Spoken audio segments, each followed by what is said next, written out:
pembaca-pembaca mereka adalah golongan yang saya rasa tidak biasa didedahkan dengan gosip-gosip Melayu. Jadi apabila nama saya dah dikaitkan nama besar, ini alhamdulillah, tapi saya tahu mereka ada keraguan di sebalik segalanya, di mana adakah duta yang kita ambil ini berperangai macam ni? Macam manalah rezeki saya tu? Macam mana masa depan saya? Dan ini dari segi sudut peribadi.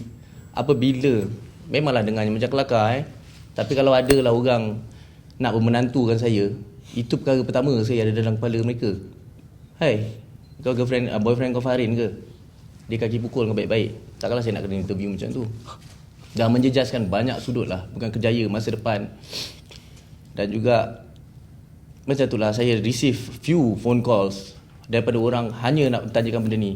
Ada orang call mereka semata-mata untuk tahu adakah benar dekat kawan-kawan rapat dan sebagainya, adakah benar Fahrin begitu. Saya sedih pasal saya tak macam tu.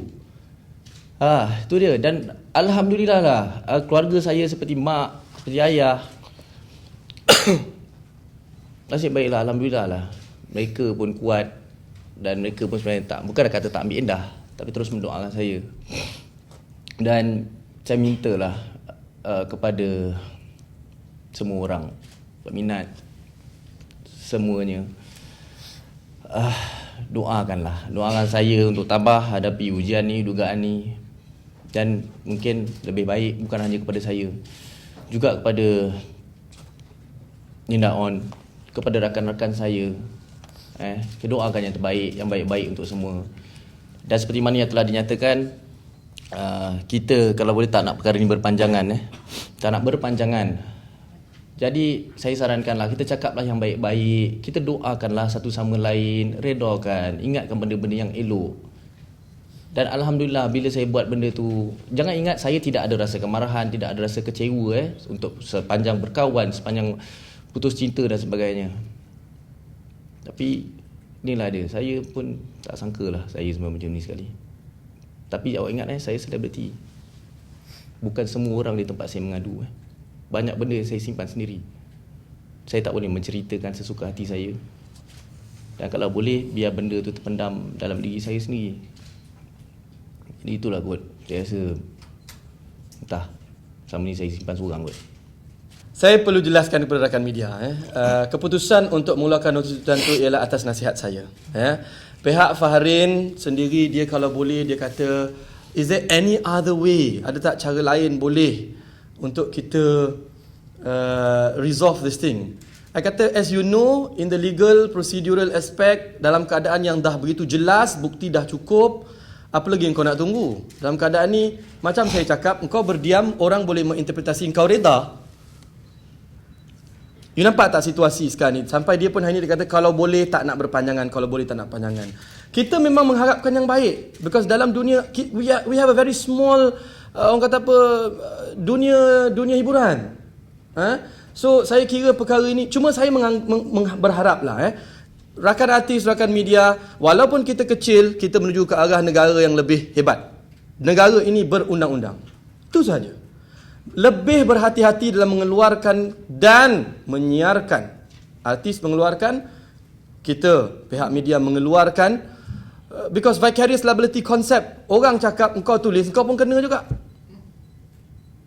Oh no, it's not my statement, it's her statement. Fine, but you menyebabkan publication being made. I mean, with due respect to those pihak-pihak yang saya sebut tadi, dengan penghormatan, kita tidak mahu membuat musuh. Tetapi macam mana yang dia berulang sampai 3 kali, kalau boleh tak mau berpanjangan, kalau boleh tak mau berpanjangan, benda tu akan berpanjangan kalau tanpa kita hentikan dengan satu tindakan tegas, terutamanya dari sudut perundangan. Kita ada undang-undang negara ini. We are not living in a chaotic society. We are living in such a pleasant society. And we have a very small dunia hiburan. Let's be pleasant to each other. Be pleasant. Why must you create havoc?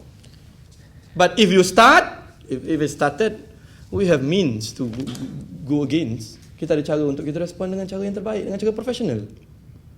Pasal saya kata nak menyamakan, kalau saya di sudut peribadi saya, pandangan saya, percintaan kami ada 2 percintaan yang berbeza. Sebab kami cinta juga berbeza.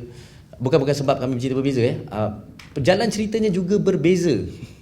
Jalan cerita juga berbeza. Tapi macam agaknya macam saya kata itulah, mungkin agaknya bila orang bercakap dia tumpukan kepada satu bahagian saja, iaitu untuk memburukkan dan mengaibkan. Tapi kalau cerita benda-benda baik, saya rasa banyak benda dia baik dengan kau macam tu kan, dia baik dengan aku macam ni. Oh yelah, dia memang orang baik lah.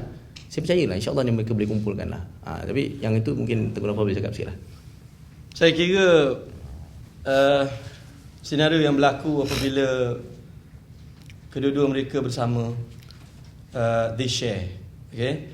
When they share, ada situasi mungkin ketidakpuashatian ini dikongsi bersama. Jadi itu kemungkinannya, Nizam, bila you kata ada persamaan, saya reserve komen saya, itu kemungkinannya.